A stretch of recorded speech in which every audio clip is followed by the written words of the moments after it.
बंधो बोले अनंत अनंत परम सिद्ध भगवान की जय। 24 तीर्थंकर भगवान की जय। आचार्य भगवान पूज्यपाद स्वामी महाराज की जय। आचार्य गुरु युवराज साई महाराज की जय। अहिंसामय विश्व धर्म की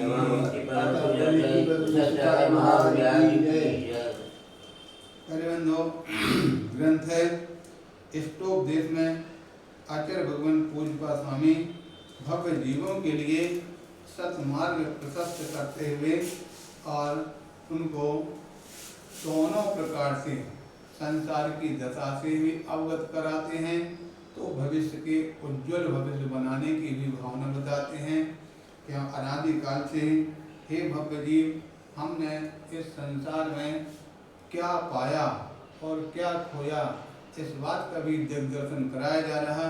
जब पाने की बात आती है तो ये आता है कि हमने जो भी पाया वो पाने के स्थान पर खोने के लिए ही पाया है, पाने के लिए आज तक पाया नहीं है। क्योंकि सारी दुनिया के जीव जो हैं संसार की माया मोह में तन मन धन परिजन उनके ही माया मोह में उलझन में पड़े रहते हैं। तो जो सोचते हैं पाया है वो पाया नहीं, खोने के लिए पाया है। वो तो है जो पाया वो तो खोएंगे ही, अपना जीवन भी हो जाएगा। इसलिए यहाँ पर संत जो है भव्य जीवों के लिए उपदेश दे रहे हैं आचार्य भगवान, हे भव्य जीव, तुम उस पाने में अपना संतोष मत रखो।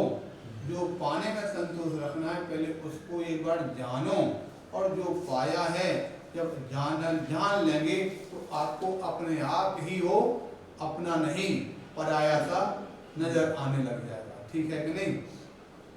ऐसा करते हुए कल यहाँ पर बताया गया था कि विपद भाव पदावर्ते पद के बाद वाहते, अर्थात जब इस भव्य जीव के लिए अनादिकाल से इतनी विपत्तियां लगी हुई हैं, इतनी आपत्तियां विपत्तियों में घिरा हुआ है, तो एक विपत्ति उसकी पूर्ण होती है तो एक के स्थान पर दो विपत्तियां और चार विपत्तियां सामने आ जाती हैं। यह विपत्तियां ठीक उसी प्रकार से जैसे आहट की घड़िया एक खाली होती है तो उसके साथ दूसरी और तीसरी निरंतर उसके साथ भर भर करके आती चली जाती हैं। उसी प्रकार से एक हमारी समस्याएं पूर्ण होती है तो उसके साथ अन्य समस्याएं बार बार सामने आ जाती हैं, उनकी कभी पूर्ति नहीं हो पाती है। इस प्रकार का उल्लेख यहाँ पर आचार्य भगवान यहाँ पर हम सबको दे रहे हैं। अब इसके पश्चात हम बताते हैं कि हमारे क्या हमारे लिए अपने जीवन में करना है। इसलिए श्लोक नंबर 13 में बताया जा रहा है, तो कहते हैं, देखेंगे, दुर्जयेना सुरक्षेणे दुर्जयेना सुरक्षेणे नश्वरेण धनादिना स्वस्थं मन्यो जना कोपि स्वस्थं मन्यो जना कोपि जर्वाणिव सर्पिषाः जर्वाणिव सर्पिषाः। फिर से एक बार पढ़ते हैं, दुर्जयेना सुरक्षेणे नश्वरेण धनादिना स्वस्थं मन्यो जना कोपि जर्वाणिव सर्पिषाः। इस प्रकार से यहाँ आचार्य भगवान उत्तर देते हुए कह रहे हैं, दुर्जयेन असुरक्षेण, जो संपत्ति इत्यादि है वो संपत्ति कैसे मिलती है? व्यक्ति को कुछ भी सहाय रूप में तुरंत कुछ भी ना करना पड़ता ना धरना पड़ता, मिल जाती, बगैर किए धरे कुछ मिलती कि नहीं मिलती ना। तो कहते हैं जब भी किसी के लिए कोई भी वस्तु प्राप्त होती है तो बहुत बड़ी दुर्जय यानी दुर्लभता से, बहुत बड़ी कठिनाई से, बहुत बड़ी परिश्रम करने के बाद भी जितनी चाहती उतनी नहीं मिल पाती। तो सबसे पहला तो बताते हैं संपत्ति इत्यादि उसको प्राप्त करना बहुत बड़ा दुर्जय है, बहुत बड़ा कठिन है, बहुत बड़ा मुश्किल है। दूसरा कहते हैं अगर किसी को मिल भी जाती है तो असुरक्षित है, वो सुरक्षित नहीं रह पाती।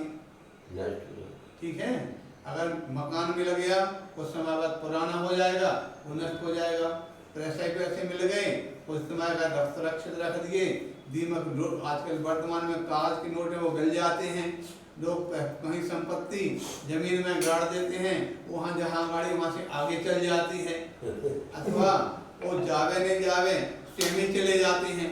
ठीक है, तो इस प्रकार से तो कहते हैं बहुत बड़ी दुर्लभता से मुश्किल से परेशानी में तो प्राप्त होती है और सुरक्षित नहीं रहती है।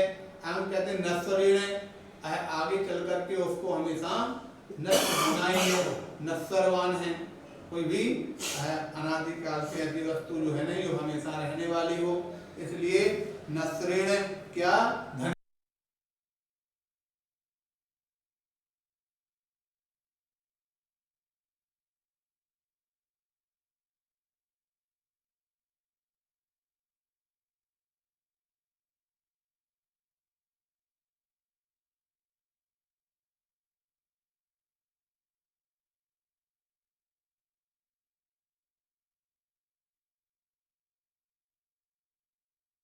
पी करके और अपने आप को स्वस्थ माने तो क्या ठीक हो सकता है? क्योंकि शास्त्रों में उल्लेख आता है कि अगर बुखार वाले के लिए घी का निषेध किया जाता है। अगर बुखार पर चढ़ा हो तो घी पिला दें तो और ज़्यादा बीमारी बढ़ जाती है। उसी के लिए यहाँ पर उदाहरण दिया है कि कोई बुखार से सहज जीव है, जड़ से युक्त जीव है, घी को पी करके इस प्रकार से अपने आप को सुखी मानता है, लेकिन वास्तविकता में सुख के स्थान को और उसको पीने भर का तो सुख होगा। जिस समय पिएगा घी को या घी के वस्तु को खाएगा, घी को ग्रहण करेगा, उतने स्वाद तो अच्छा लगेगा, लेकिन जैसे उसके अंदर शरीर में जाएगा तो अनेक प्रकार से उसकी बीमारी और बढ़ जाएगी। जब बीमारी और बढ़ जाएगी तो पीड़ा और अधिक बढ़ जाती है। इस प्रकार से यहाँ पर कथन किया जा रहा कि हे भवजीव, तुम धन इत्यादि को अपने जीवन में सुख शांति आनंद का जो कारण मान रहे हो, वो तुम्हारे लिए सुख शांति आनंद का कारण नहीं बल्कि कालांतर में दुखों का ही कारण होता है। और एक जगह हम पढ़ रहे तो कितना अच्छा व्याख्यान किया गया था कि हे भवजीव, तूने जो धन कमाया है, और भजन में बोला था तूने जो कमाया है दूसरा ही खाएगा। ठीक है कि नहीं? जो कमाते हो उसको खाने वाला तो दूसरा ही होता है, लेकिन उसका फल किसको? कमाने वाले को भोगना पड़ता है। बल्कि यहाँ तक कहा गया था कि एक नहीं, वह मर करके भले स्वर्ग में क्यों न चला जावे, तो स्वर्ग में जाकर के वो कर्म का बंध उस जीव को होता रहेगा। क्यों? ऐसा कैसे हो गया सर, जब छोड़ के चला गया तो? बोले भाई तुमने जो कमा करके रखा है, अब तुम्हारी जो संतान है या जिसके पास वो धन गया है, उसको कैसे उसका प्रयोग कर रहा? निश्चित रूप से भोगों में लगाएगा। तो वो जिस समय पर अपने उस संपत्ति को भोग रहा है, उस समय पर तुम्हारे लिए जिस कमाया हुआ धन था उसका कर्म का बंध होगा। समझ आ गया? तो इस बोले स्वर्ग जाने के बाद भी वह पीछा नहीं छोड़ते हैं। इसलिए यहाँ आचार्य भगवंत कहते हैं कि जो धन आदि के प्रति होने वाली जो तुम्हारी आसक्ति है, धन आदि के प्रति तुम्हारा जो मन है, भाव है, लग रहा है, वो तुम्हारे लिए सुख नहीं दुख का ही हेतु है। इसलिए यहाँ पर हेतु यहाँ पर 3 विशेषण बताए और तीनों विशेषण को ध्यान में रखते हुए और हमारे लिए भविष्य में दुख का हेतु है ऐसा जानकर उसको छोड़ने का भाव बनाना चाहिए। इस प्रकार से यहाँ आचार्य भगवान पूज्य स्वामी भक्त जीवों को संदेश दिया है। बोलिए महावीर।